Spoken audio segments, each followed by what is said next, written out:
Our ancient sacred text is from the book of John, chapter 1, verses 43 through 51. The next day, after Jesus had decided to leave for Galilee, he met Philip and said, "Follow me." Philip came from Bethsaida, the same town as Andrew and Peter. Philip sought out Nathanael and said to him, "We've found the one that Moses spoke of in the law, the one about whom the prophets wrote, Jesus of Nazareth, son of Mary and Joseph." "From Nazareth," said Nathanael. "Can anything good come from Nazareth?" "Come and see," replied Philip. When Jesus saw Nathanael coming toward him, he remarked, "This one is a real Israelite. There is no guile in him." "How do you know me?" Nathanael asked him. Jesus answered, "Before Philip even went to call you, while you were sitting under the fig tree, I saw you." "Rabbi," said Nathanael, "you're God's own. You're the ruler of Israel." Jesus said, "Do you believe just because I saw you under the fig tree?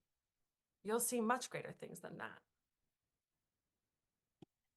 Jesus went on to tell them, "The truth of the matter is, you will see heaven opened and the angels of God ascending and descending upon the chosen one." La palabra de Dios. Gracias a Dios. This is exciting. We get to practice Zoom again, this whole vibes. All right, so I think that this text is a little bit mysterious, and at first I didn't quite know what to make of it or what to do with it. And but I think that it's really kind of fun. So I'm excited to get to chat a little bit about what I discovered about this text today. So going back to Epiphany, we're in the second Sunday in Epiphany, and it means to reveal or to make or to manifest. Something is revealed to us. And in the ancient Greek, it's epiphanos, so upon or to show. So to show upon or appear upon.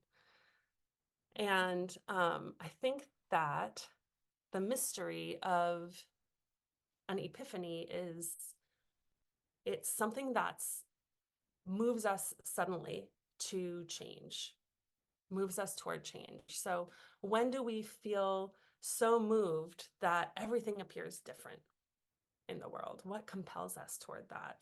Epiphanies are kind of mysterious. They're these like all-encompassing shifts that happen. And sometimes I think I'm just kind of curious about this idea of an epiphany and how they come to us and when they come to us. And epiphany, in our tradition, it's associated with the Magi, with the wise ones that follow Jesus or find Jesus, the baby, lying in the manger, and they follow the star. And so they're reading the night sky, they're reading the stars, they're searching for signs, they're listening to their dreams. So they're spiritual seekers. So at times we can have an epiphany through searching, through seeking things out. And then sometimes we aren't seeking. Sometimes we are not only not leaning in, we might be leaning out, and you have an epiphany. It kind of happens to us. We're like, "Oh, don't touch me. Don't try this." And sometimes that's when we need an epiphany the most. But what seems true is that we can't force an epiphany. No one can make another person believe something. Even if we say the words, if our bodies follow the actions that might be being compelled upon us, what is true is that no one can change our insides for us. So I think that this is related to freedom and related to integrity. When our words and our actions are lined up with our core beliefs, our core values and our feelings, when we have actually the power to live out our core beliefs and our core values, that's freedom. And So when we have that ability to be in integrity. And perhaps an epiphany is when we have a strong shift of what's in our insides, when our truth changes. So I'm just curious about like epiphany and what all of these things mean. Sometimes epiphanies, I think, can even be, right? The same way that we can seek them, they can be manufactured, perhaps. For example, here I am right now, I'm trying to offer you something helpful. So I'm trying to create some conditions that can spark a little epiphany within each of us, however small, right? So we can try to seek out epiphanies. There are some ways that we do this through maybe there are music, through embodiment exercises or somatics. When we take that deep breath in our nervous system, that can be a small epiphany, right, of locating our center.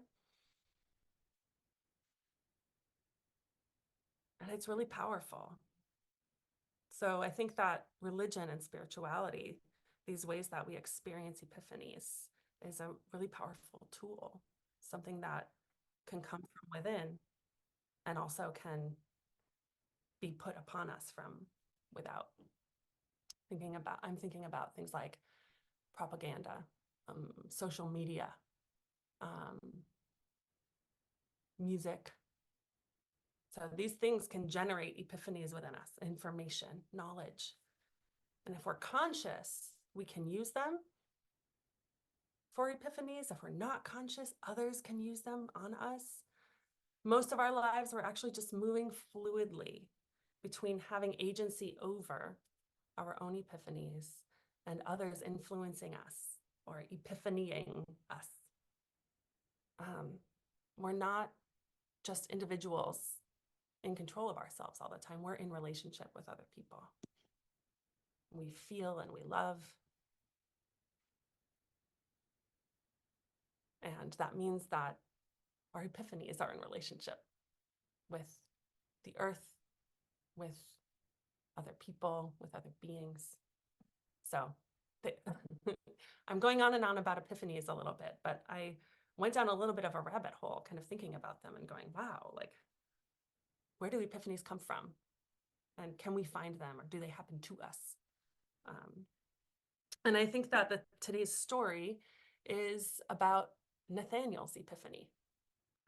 And I really like Nathaniel. I think that the text that we used is a little bit clunky. So I'm going to try to retell the story a little bit, but I really relate to Nathaniel. Something happened in his life where he's decided like he's not going to be anybody's fool. He's got his stuff figured out. He knows who he is. He knows what he believes. You can't make him believe otherwise. So the story goes like Jesus goes to Philip and he says, follow me. And Philip's like, yeah, cool, great. I'm in it. I'm into it.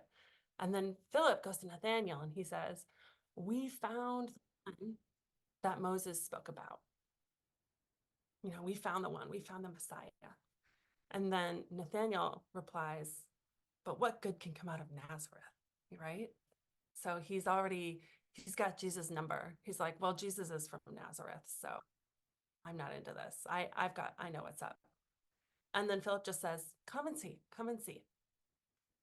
And so then Jesus greets Nathaniel, and in a way that makes Nathaniel feel like, oh, he knows me. Like, what, how is that? And so he says, well, how do you know me? And then Jesus says, I saw you under the fig tree a long time ago. So, but backing up, we all kind of know a characteristic of Nathaniel.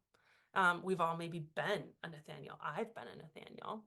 Responding to someone's news with skepticism, maybe an eye roll, responding to someone else's emotional or spiritual experience with an intellectual response, debunking it.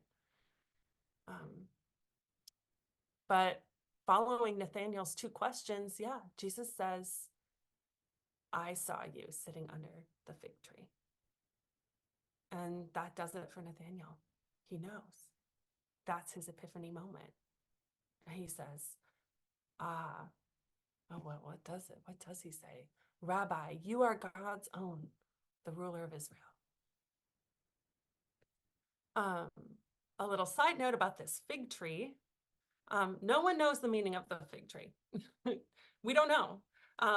Scholars have theories, but I personally think they're not great theories. It's really just sort of mysterious what this fig tree is about. Someone could write some really exciting fan fiction about this fig tree and what happened to Nathaniel under the fig tree.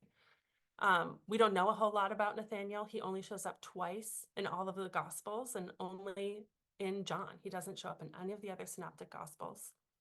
And he's here in this story, and the other time that he shows up is at the very end, after Jesus has died and risen again, and he's showing himself to the disciples again.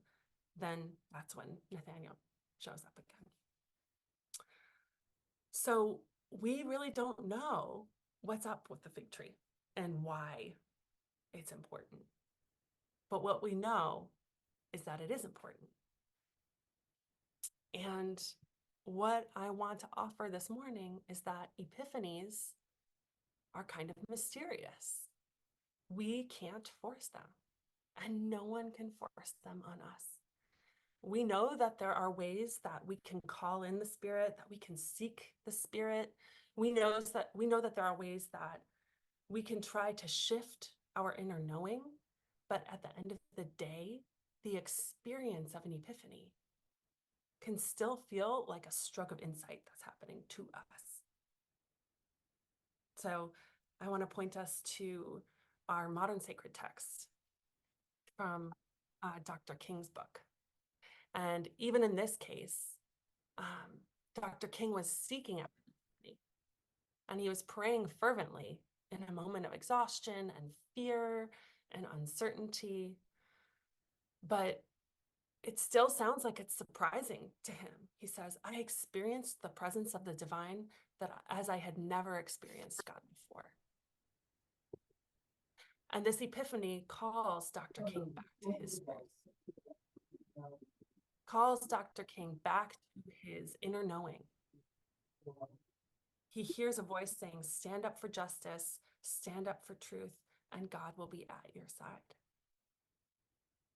And so this also is something that I think is true about epiphanies, that they tend to bring us to a truth, either revealing a new truth that we didn't know before, or calling us back to a truth that we've already known, that's deep inside of our bones, maybe even a truth that we've been denying. Sometimes all of these things are the same truth, but truth can't be denied forever, and neither can love. So here we are on this strangely, frigidly cold morning, most of us, in the Pacific Northwest. And we are gathered online instead of in person for all of our safety. And that calls to mind, of course, the years that we gathered online for all of our safety not so long ago. And it's become strangely more normal to pivot like this because of strange circumstances. We're getting better at it. Some of us, I don't know, maybe we're not. Feels like we are.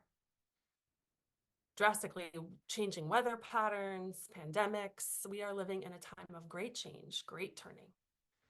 And I know that it's not a fun thing to keep going on about every week, this doomy, gloomy, grim reality of our world as it is right now. But the truth that I've been feeling lately, that I can't deny, is that we need to be clear-eyed and aware about the truth that is the grim reality of our world right now.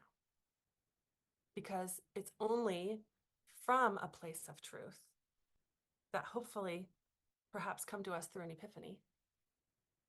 It is only from a place of truth that we can decide how to respond to the reality of our world. And we do this as individuals, but more importantly, we do it together as love and community. So one last thing about Nathaniel. Nathaniel would not have met Jesus He would not have had his epiphany about the fig tree without his friend Philip. Philip told him about Jesus. Philip said, "Come and see. See for yourself." And Nathanael and Philip would then journey together as Nathanael followed his new truth. So we need our friends sometimes to point us toward the truth. And once we see it, we don't journey alone. We journey with friends. We journey with our community. And at Love and Community, we don't have to be on a journey alone. We can face the truth and respond to the truth together. So we have a tradition at Levin and at Salt and Light to have one-to-one conversations and to trust in the wisdom that is within each of us. So we break into one-to-one conversations, and we're given a prompt. So I have a prompt for you today, but you can also talk about just what this brought up for you today. But my question for you is, what is the truth that's being revealed to you today? Or what's the truth that has been revealed to you lately? Is there a truth you've been denying? Is there a truth within you that's asking to be spoken? And what does this truth call you into? Or what does this truth call us into as Levin?